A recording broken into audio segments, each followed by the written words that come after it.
Back. তো এই সকল ধরনের স্ট্যাটাস ভিডিওগুলো এডিটিং করার জন্য আমাদের ক্যাপকাট অ্যাপ্লিকেশনটিকে ওপেন করতে হবে এবং এইখানে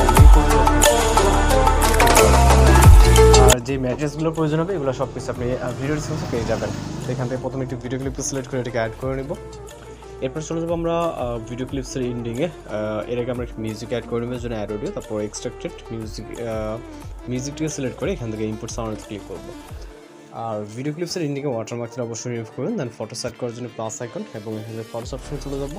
আপনার গ্যালারিতে থাকা সকল পিকচার আপনি এখানে দেখতে পারবেন। এই ভিডিও থেকে আপনার যেটা পছন্দ বা যেটাতে এডিটিং করতে চান ওরকম একটা পিকচার সিলেক্ট করে নেবেন। তো আমরা এইখান থেকে একটি পিকচার সিলেক্ট করে নিব।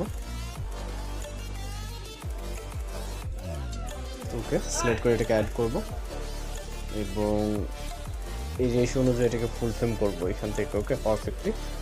দেন ডিউরেশনটা মিউজিক যতটুকু থাকবে ততটুকু করে দিব মিউজিকের এন্ডিং পর্যন্ত, বারবার 4.0 অর্থাৎ 4 সেকেন্ড দিলে হয়ে যাচ্ছে।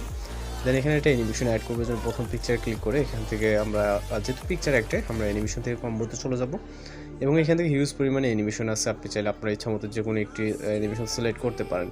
তো আমরা এখান থেকে রাইট সাইডে চলে যাবো। এইখান থেকে আমরা স্কেচ অ্যান্ড ডিস্টর্ট যে অ্যানিমেশনটা আছে এটাকে সিলেক্ট করবো। ওকে, দেন টিক মার্ক এবং আমরা এখান থেকে একটু ওভারলে ভিডিও অর্থাৎ ওভারলে ইফেক্ট অ্যাপ্লাই করবো জন্য ভিডিও স্টার্টিং পয়েন্টে আসবো, আসার পর ওভারলে, তারপর অ্যাড ওভারলেতে এবং এখান থেকে আমরা চলে যাব ভিডিওস অপশনে। ভিডিওস অপশনে যাওয়ার পর এখান থেকে আমরা একটি ভিডিও ক্লিপকে সিলেক্ট করবো, এটা না এইটা, এবং এটাকে অ্যাড করব। এরপর এখান থেকে এটাকে ফুল ফ্রেম। ওকে, এরপর ব্ল্যাক স্ক্রিন ইউজ করার জন্য এখানে ব্লেন্ড। এরপর এখান থেকে আমরা ফিল্টার অপশনটাকে সিলেক্ট করে দেবো। ওকে, দেন এখন পারফেক্টলি আছে।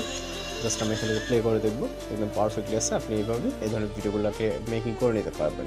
তো জাস্ট এখন ভিডিওটিকে সেভ করার জন্য ভিডিও রেজুলেশন হাজার আসতে রেখে এখান থেকে এক্সপোর্টে ক্লিক করে আমাদের ভিডিওটি লোডিংয়ে সেভ হয়ে যাবে। তো এই ছিল আজকে এডিটিং টিউটোরিয়াল। দেখা হচ্ছে পরবর্তী কোনো নতুন ভিডিওর সঙ্গে। আর যদি ভিডিওটি ভালো লাগে অবশ্যই চ্যানেলকে সাবস্ক্রাইব করে রাখবেন।